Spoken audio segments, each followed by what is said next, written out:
Meu nome é José Matheus da Costa e aqui eu vou dar continuidade à leitura do texto que eu estava fazendo no vídeo anterior. Aqui na quarta parte já, né? Eu tinha acelerado a leitura no vídeo anterior justamente para ver se dava tempo de ler tudo, mas não deu.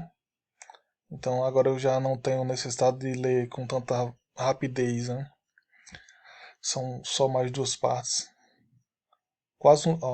Quarta parte. Quase um limite em que os ioiôs tocam nos trilhos concêntricos, existem trilhos internos em cada um dos lados do ioiô. No caso do ioiô maior que eu mostrei naquela figura para vocês. Esses trilhos permitem que um segundo ioiô, muito menor, possa correr dentro do maior. Esse ioiô menor, evidentemente, teria que ter um diâmetro menor do que o do ioiô principal. Esse ioiô menor também seria muito pesado. Imagine que o sistema funcionasse de modo que o ioiô menor pudesse correr perfeitamente por dentro do maior. 5. O último ponto agora. Agora imagine dois braços metálicos saindo desse T. Não, saindo do T. Esses braços seriam perpendiculares ao T. Perpendiculares eles saem num ângulo de 90 graus. Esses braços sairiam do T a uma altura ligeiramente superior à altura dos ioiôs maiores. Isso aqui não necessariamente precisa ser desse jeito. Tem que ser acima, mas não precisa ser necessariamente pouco acima. Mas funciona desse jeito aqui. Funciona, também funciona. Eles estariam perfeitamente alinhados aos eixos que estão ligados ao centro dos ioiôs maiores. Agora suponha que você está vendo um ioiô, esse maior, lateralmente. Aqui eu estou explicando para a inteligência artificial. Mas vocês podem imaginar sem precisar ler esse texto. Logo acima dele e alinhado exatamente ao seu centro, você está vendo um outro braço metálico que saiu do T invertido, que sustenta quase todo o peso do sistema.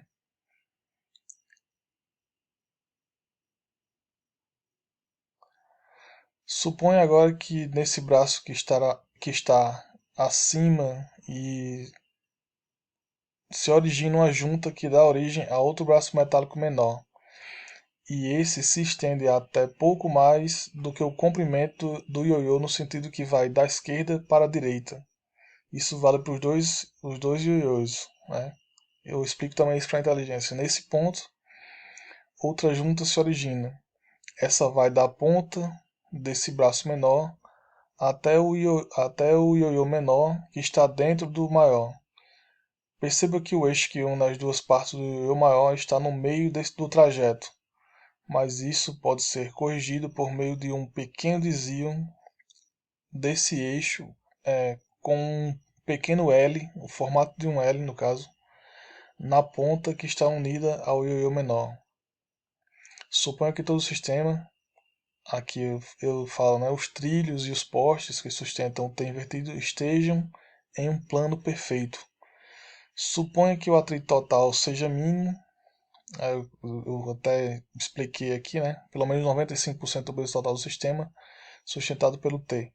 Na verdade, aqui vale uma observação. O ideal é que todo o. Se você desconsiderar o peso dos ioiôs menores e o peso que faz eles subirem dentro dos maiores, todo o restante do peso ele precisa ser para otimizar a questão do atrito, ele precisa ser sustentado por aquela estrutura, a estrutura que suspende tudo, né? Que suspende 95% do peso. Então, basicamente é isso. Os únicos pesos que idealmente seriam soltos sobre os trilhos teriam que ser o peso dos ioiôs menores e os pesos que pressionam os ioiôs menores a subirem no ponto sem apoio. Aqui eu dando continuidade à leitura. Suponha-se, é, suponha, suponha que a rotação dos ioiôs maiores e menores seja absolutamente perfeita e, por fim, suponha que o sistema seja construído de modo que o peso total dos ioiôs menores seja solto totalmente sobre os trilhos internos dos ioiôs maiores.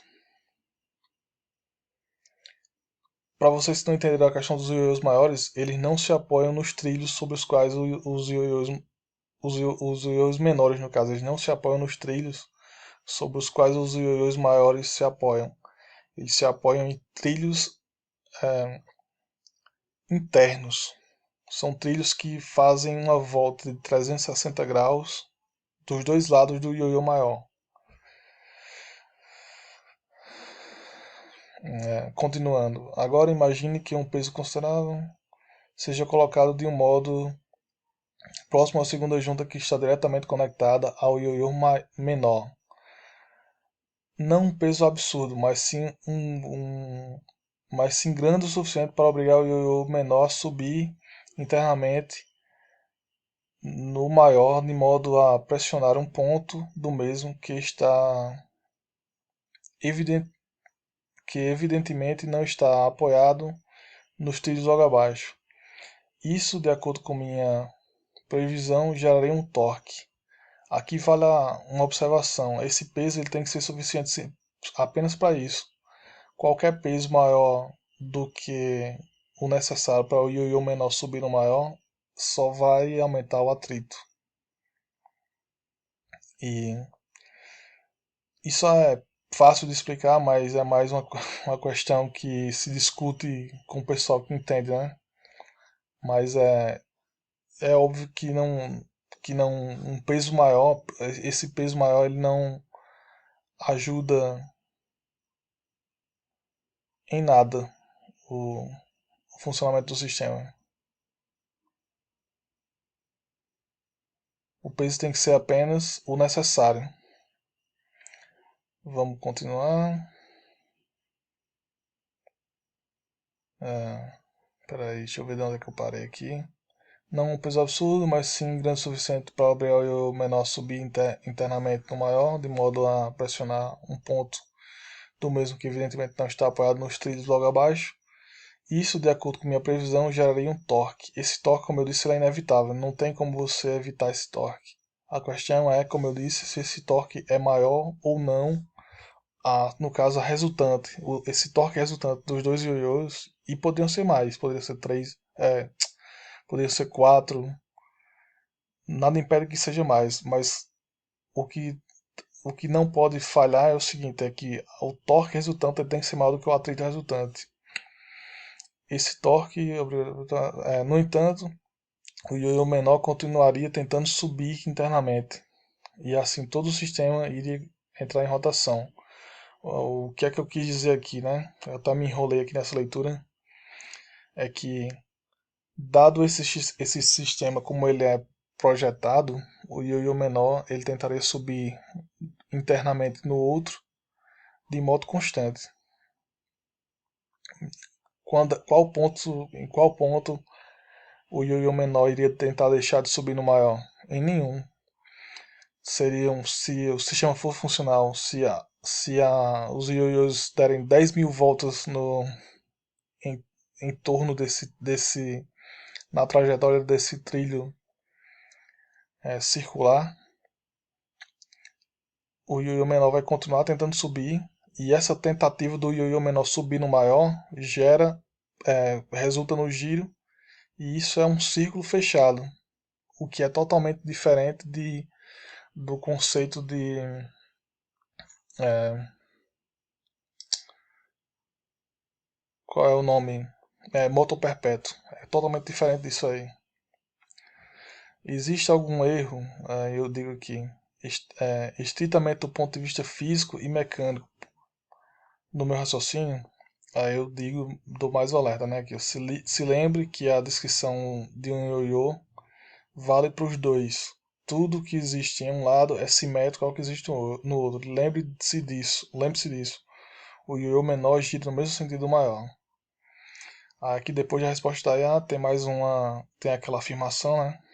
Aqui, ó. Supondo que os pormenores técnicos sejam superados, é correto afirmar que no final das contas tudo dependerá disso, o torque resultante superar o atrito resultante. E a inteligência vocês vão ver que concorda. O ideal é que esse experimento ele seja feito é,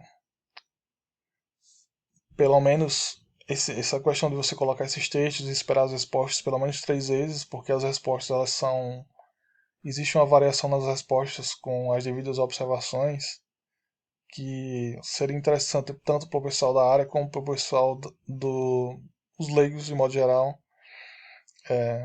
lerem. São respostas bem é,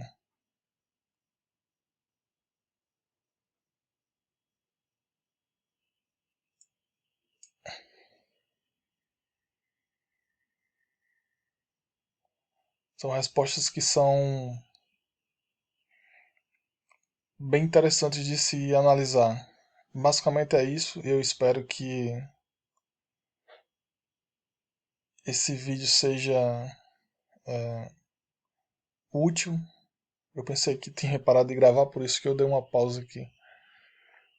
E é isso. Do ponto de vista lógico, o que você precisa saber é isso. Não existe erro. A questão é possível construir um sistema que minimize o atrito de modo a tornar esse sistema essa máquina funcional? No meu ponto de vista é possível. E no seu ponto de vista, você que é um profissional da área, o que é que você acha de criar um projeto em 3D de modo a construir um protótipo, uma miniatura, no caso que seria para uso humano seria inútil, mas serviria para demonstrar ou não a funcionalidade dessa máquina. Eu acho que isso aí seria uma coisa bastante interessante. E se você achou interessante, compartilhe com o máximo de pessoas possível, principalmente com profissionais da área.